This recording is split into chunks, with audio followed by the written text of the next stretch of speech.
Hey guys, it's me, Mario, and hopefully you're having a good day. I sure am.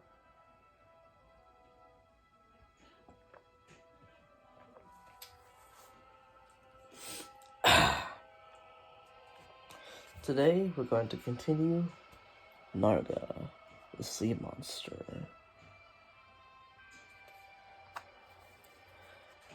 Chapter 7, News of Narga.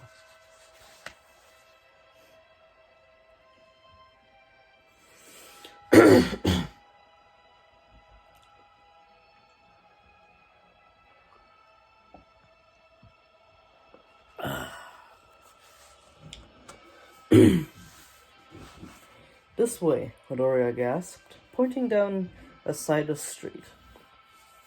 We'll get to the edge of the town faster, and there are woods where we can hide. Replying on the speed given to him by his golden leg armor, Tom led Storm into the street. As the horse galloped between the rows of run-down houses, Tom could still hear shouts and the running of footsteps of the townspeople chasing them. But Storm and Tom were fast enough to outrun their pursuers. The sounds of the mob died away as they headed for the edge of town.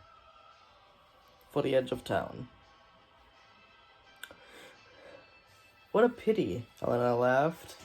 Gent will never get his 1,000 gold pieces now. Once the town was behind them, the path led up a hill towards the woods.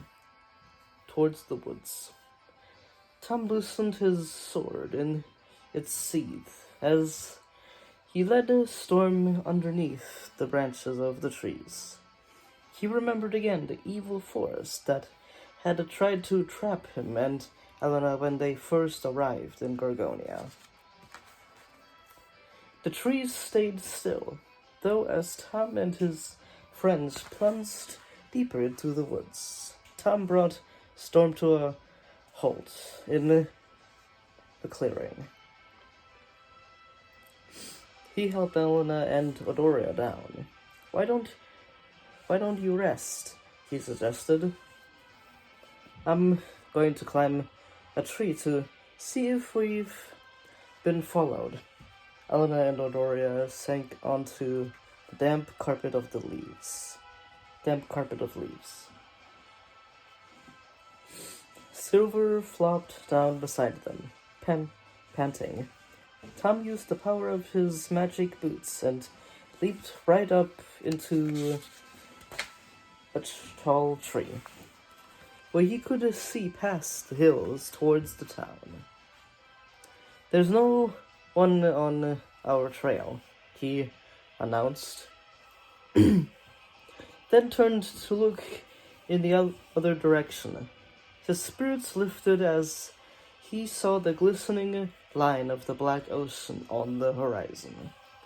Quickly he scrambled down and let himself drop beside Elena and Odora. We've come a long way from the Black Ocean, he reported.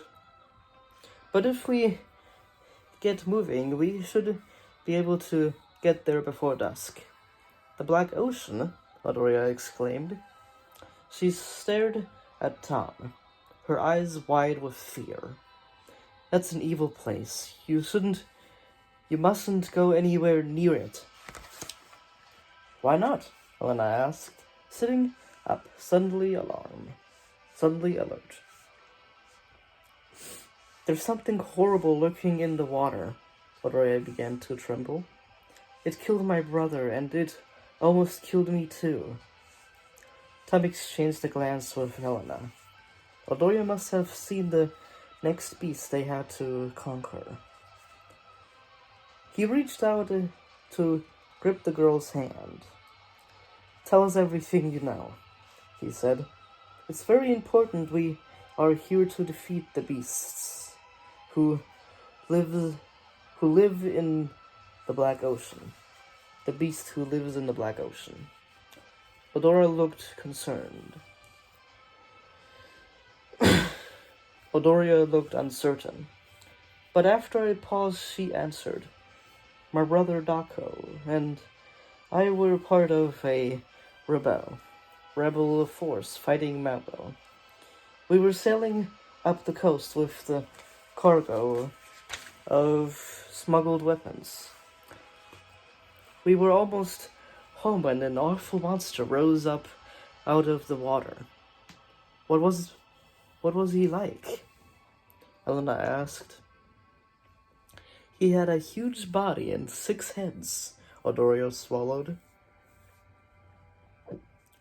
"He picked Dako out of our boat, and I never saw my brother again." Elena squeezed her shoulder. "The monster capsized the boat," Odora went on. "I was thrown into the water, and the next thing I know, I was washed up on the beach. Mello's followers found me there, and I was too weak to run away."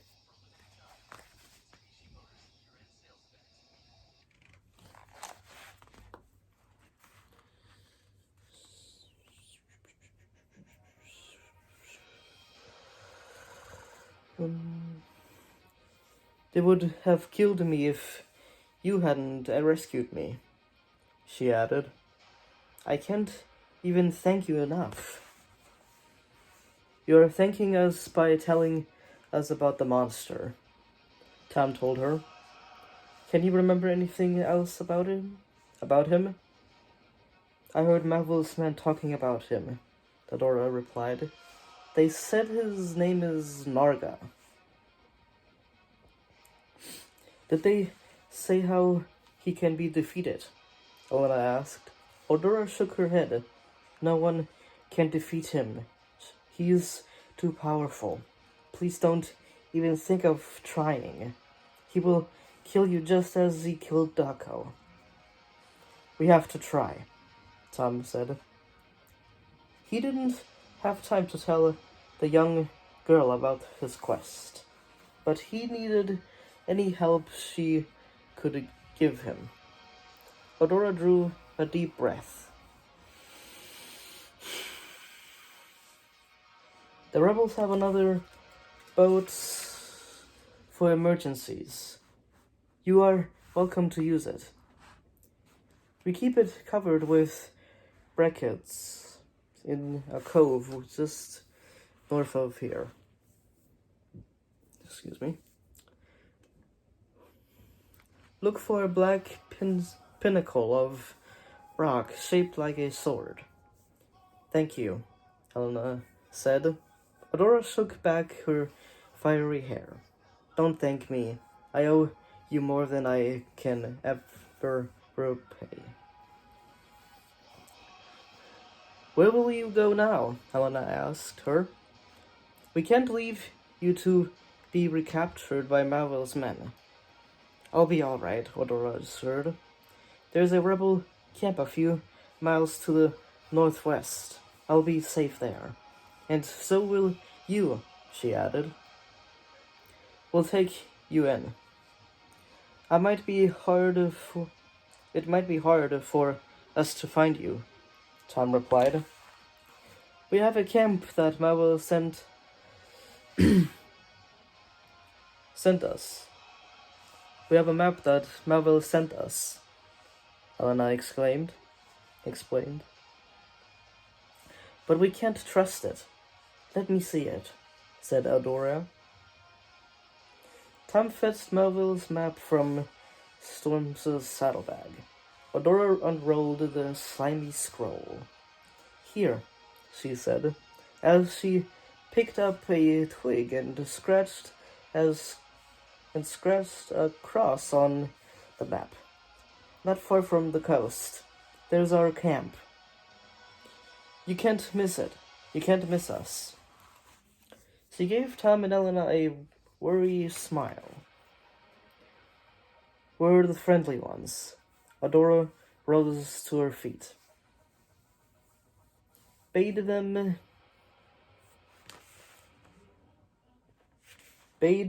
farewell, and walked into the forest. Tom watched her until she was out of sight. "I hope we meet her again one day," he murmured, helping Helena to her feet. So do I," Helena agreed. "She's brave and deserves to live in a better place than Melville's kingdom." Mention of the evil wizard made Tom straighten up determinedly.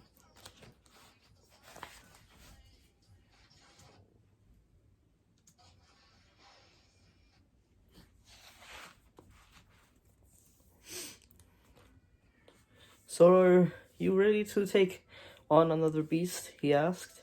Elena set her hands on her hips. In spite of her cuts and bruises, her eyes were glowing with courage. "I'm always ready," she replied. That was chapter 7. Word of Narga? News of Narga.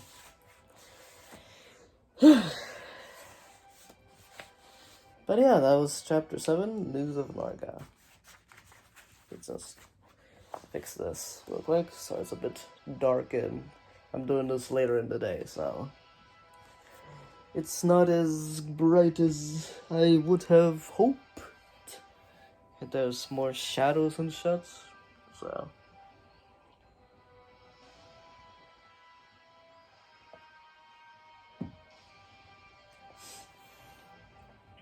hope you guys enjoyed this chapter. And I hope you like, subscribe, and hit the bell if you guys are interested in more Beast Quest videos. Alright, I have a whole playlist of the previous chapters and the previous books. So check that out if you guys are interested. Alright, bye bye!